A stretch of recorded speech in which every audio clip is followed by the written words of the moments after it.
तो आज के वीडियो में हम लोग बात करने वाले हैं कि अपने स्टडी टाइम को कैसे इंक्रीज़ करें, अपनी प्रोडक्टिविटी को कैसे इंक्रीज़ करें। इसके लिए मैं किसी थियरी की बात नहीं करूंगा बल्कि बिल्कुल प्रैक्टिकल चीज़ों की बात करूंगा जो मैं खुद अप्लाई करता हूं। So hi everyone, how are you all? I hope you all are doing well. So my name is Shreyansh and बिना किसी देरी के चलो वीडियो को स्टार्ट करते हैं। अपने स्टडी टाइम को इंक्रीज करने के लिए हमें दो कंडीशंस को जानना बहुत ज़रूरी है। इसमें the first one is less resistance and the second one is your strong will power. अगर हम इन दो कंडीशंस को जान लेते हैं कि ये कैसे वर्क करते हैं तो हम अपने स्टडी टाइम को एक लंबे समय के लिए यानी 6 से 7 घंटे को 12-13 घंटे में बदल सकते हैं। तो आओ यार एक एक करके इन पे बात कर लेते हैं। पहला कंडीशन है लेस रेजिस्टेंस। लेस रेजिस्टेंस मतलब पढ़ाई करने में हमें जो भी चीज़ें जो दिक्कत देती हैं हमें उन्हें कम करना होगा। ठीक है, अगर पढ़ाई में दिक्कत कम होगी तो पढ़ाई क्या कहा जाता है, एक ही ऑप्शन बचेगा पढ़ाई करने का। तो पढ़ाई करने के लिए लेस रेजिस्टेंस का होना बहुत ज़रूरी है। तो इसके कुछ पॉइंट्स हैं जो मैं आपके साथ डिस्कस कर लेता हूँ। जैसे कि द नंबर 1, जैसे जब हम पढ़ाई करने जा रहे हों तो हमें सिर्फ पढ़ाई ही करना है, कोई और काम ना हो, घर का कोई और काम नहीं करना है, हाँ किसी से बात नहीं करना है। ये सारे काम जब पढ़ाई करने बैठो तो इन सारे काम को किनारे कर दो, सिर्फ हमें पढ़ाई करनी है। अगर इस माइंडसेट के साथ जाएंगे तो हमारी पढ़ाई और अच्छे से होगी। ओके, तो लेस रेजिस्टेंस में हमारा दूसरा पॉइंट आता है कि हमारी बॉडी की जो एनर्जी स्टेट है वो हाई होनी चाहिए। यानी हम जब पढ़ाई करने बैठे तो हमारी बॉडी हाई एनर्जी स्टेट में होनी चाहिए। ऐसा नहीं है कि जब हमारी बॉडी थक चुकी है तब हम पढ़ने जा रहे हों। नहीं, जितने यूजलेस काम है वो हमने पहले कर लिए और पढ़ाई को सबसे आखिरी में करेंगे। No, you should change this attitude. You have to prioritize your study first. तो लेस रेजिस्टेंस में थर्ड पॉइंट पे आता है कि जब हम पढ़ने जा रहे हो तो हमारी बॉडी में कोई फिजिकल पेन नहीं होना चाहिए। यानी ये नहीं कि कुछ घंटे पढ़ने के बाद बैक पेन चालू हो जा रहा है या फिर कमर में दर्द चालू हो जा रहा है। अगर ऐसा है तो इसे फिक्स करो। एंड इसको फिक्स करने के लिए आप जैसे अपने चेयर पे बैठने के लिए जैसे अपनी जो सिटिंग अरेंजमेंट है उसको थोड़ा सा बेटर करो। ऐसे बैठो कि तुम्हारे बैक पेन में कम हो। इसके लिए आप योगास कर सकते हैं एंड और भी अदर थिंग्स हैं जो आप यूट्यूब से हेल्प ले सकते हैं। यदि इन सारी प्रॉब्लम्स को हम ठीक कर लेते हैं तो हम अपने लॉन्ग स्टडी के पहले कंडीशन यानी लेस रेजिस्टेंस को टैकल कर लिया है। अब आते हैं हम लोग अपने सेकंड कंडीशन यानी द स्ट्रॉन्ग विल पावर। अब ऐसा नहीं है कि हमने फिजिकली प्रॉब्लम को सॉल्व कर लिया है तो हम लॉन्ग स्टडी के लिए रेडी हो चुके हैं। नो, हमें दूसरी कंडीशन यानी हमें मेंटली भी प्रिपेयर होना पड़ेगा और माइंड के लेवल पे भी हमें अपने आप को स्ट्रॉन्ग करना पड़ेगा। तो इसके लिए हम यूज़ करेंगे अपने मोटिवेशन का। जैसे हमें 12-12 घंटे पढ़ने की आदत तो है नहीं एंड समय एग्ज़ाम टाइम सर पे है तो हम 2-3 घंटे पढ़ने के बाद थक जाते हैं, हमारा मन नहीं करता है। बट एग्ज़ाम तो कह रहा है कि हमें 12-12 घंटे पढ़ने की ज़रूरत है। तो इस टाइम हम यूज़ करेंगे अपने मोटिवेशन का। And how to use it I am gonna tell you in the next few moments. आपको जिस चीज़ से मोटिवेशन आता है यानी कोई मोटिवेशनल स्टोरी हो गई, आपका कोई मोटिवेशनल स्पीकर हो गया, आप उसे सुन सकते हैं। जैसे मैं अपने आप से सेल्फ टॉक करता हूँ, अपने आप को मोटिवेशनल कोट्स बोलता हूँ। जैसे जब मैं थका रहता हूँ तो मैं अपने आप को बार बार याद दिलाता हूँ नो पेन नो गेन। यानी अगर दर्द नहीं होगा तो कुछ पाओगे भी नहीं, अगर कुछ पाना चाहते हो तो दर्द को भी सहना जरूरी है। एंड एक और है कि great thing never come from comfort zone. यानी अगर कंफर्ट जोन में ही रह के सारा कुछ अचीव करने की कोशिश करोगे तो वो पॉसिबल नहीं है। तो ये कुछ कोट्स हैं जो मैं अपने आप को बोलता रहता हूँ। एंड जैसे I have to break my comfort zone, मुझे अपने कंफर्ट जोन को ब्रेक करना ही पड़ेगा। तो इस टाइप से आप अपने आप को मोटिवेट कर सकते हो। आप जो भी आपको अच्छा लगता है आप बोल सकते हो।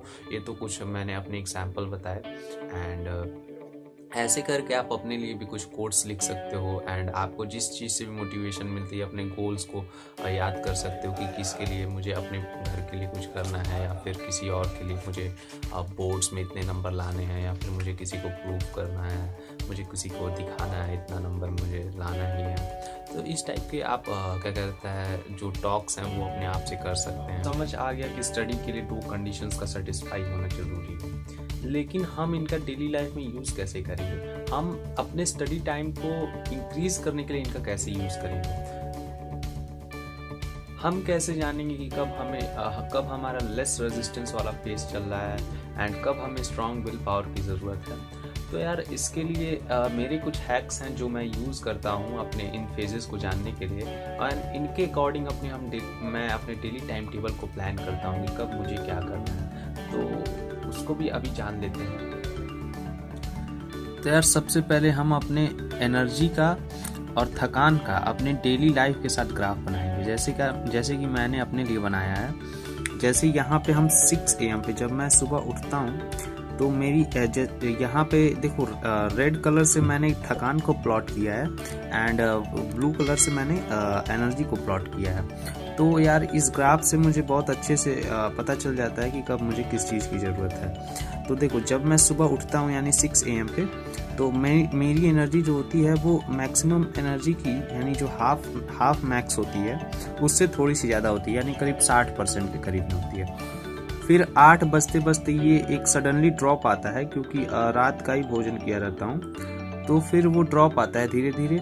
एंड जब 9 से 10 के बीच में जब मैं अपना नाश्ता करता हूँ सुबह का, तो एनर्जी एक शार्प इंक्रीज करती है उसके बाद, ठीक है।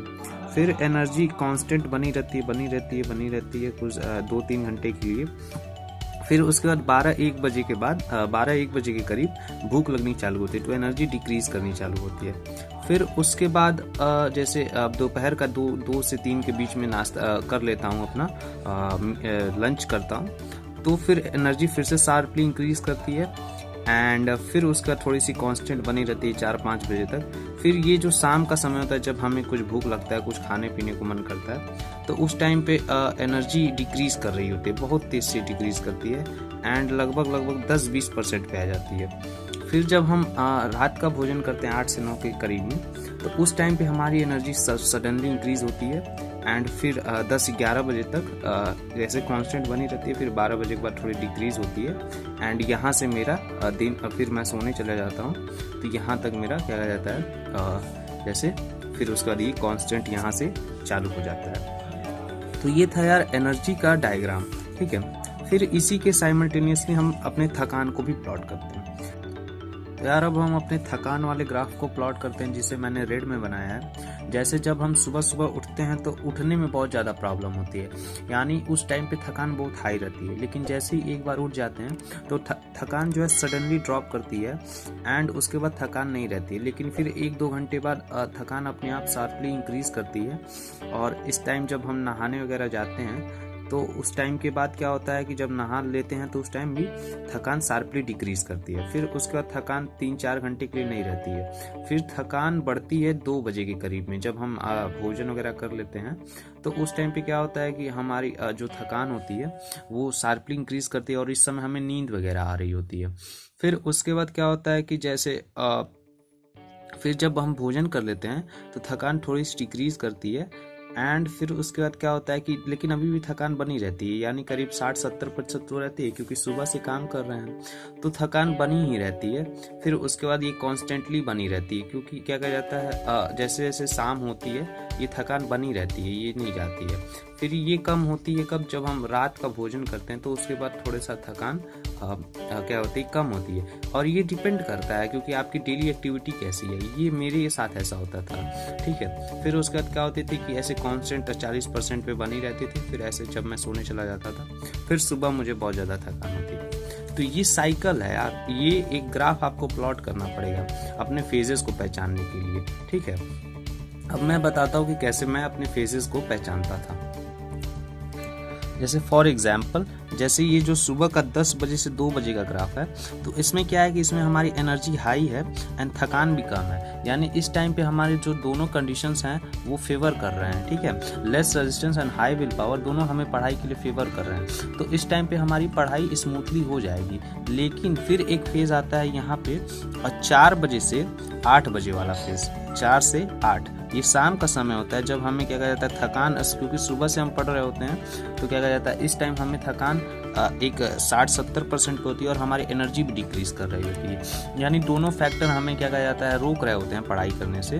तो इस टाइम हम यूज़ कर सकते हैं अपनी स्ट्रॉन्ग विल पावर का। स्ट्रॉन्ग विल पावर यानी हम अपने आप को कोट्स बोल सकते हैं कि नहीं क्या कहा जाता है नो पेन नो गेन। अगर क्या कहा जाता है इस टाइम नहीं किया क्योंकि इसी टाइम तो करना है यार, इसी टाइम की टेस्ट है, क्योंकि जब कंडीशंस सही होती हैं तो क्या कहा जाता है हम पढ़ते हैं, जब कंडीशंस थोड़ा सा डिफ़िकल्ट होती हैं तो हम पढ़ाई करना छोड़ देते हैं। तो इस टाइम पे हमें ये ध्यान देना चाहिए 4 से 8 घंटे की, 4 से 8 बजे वाली जो शिफ्ट है इसमें हमें अपनी स्ट्रॉन्ग विल पावर का ज़रूरत पड़ती है। तो इस हिसाब से आप अपने खुद अपने डेली टाइम टेबल के हिसाब से अपने फेजेस को पहचान सकते हैं एंड इनका यूज़ कर सकते हैं। ठीक है, जैसे मैं बनाता था तो देखो यार, जब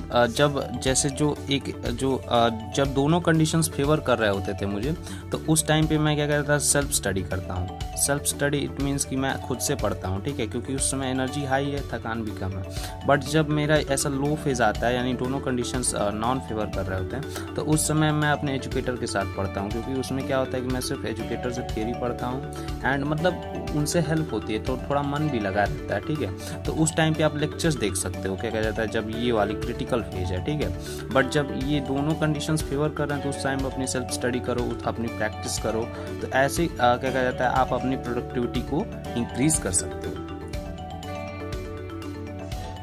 यार अगर हम अपने इन क्रिटिकल फेजेस में अच्छे से स्टडी कर लेते हैं तो हमारे स्टडी टाइम 6-7 घंटे से 12-13 घंटे आसानी से बदल सकता है, कन्वर्ट किया जा सकता है, अपनी स्टडी टाइम को इंक्रीज कर सकते हैं। So that's it guys, and I hope ये वीडियो आपको अच्छी लगी होगी एंड मैं कुछ वैल्यू एडिशन कर पाया हूँगा आपकी लाइफ में एंड आप इससे अपने लिए यूज़ करोगे और अपने स्टडी टाइम को इंक्रीज करोगे।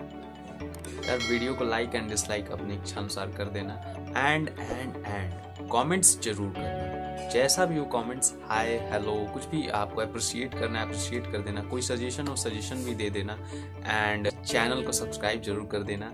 1000 सब्सक्राइबर तक पहुंचने का हमारा टारगेट है, लेट्स सी कब तक पूरा होता है। And that's it, this is Shreyansh signing off, तब तक के लिए take care, bye bye, see you, have a nice day.